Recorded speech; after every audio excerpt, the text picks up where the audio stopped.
Gusto mo sa magkaroon ng matamang babae?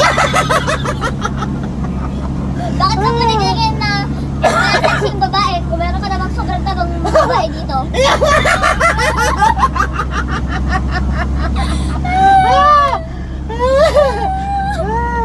Iyak na ako, tatawa na ako.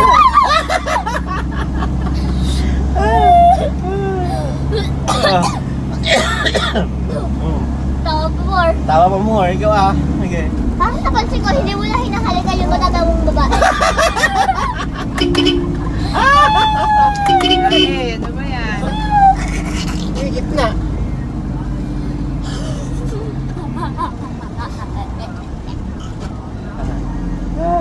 Mahal mo ba yung matatawang babae? Siyempre.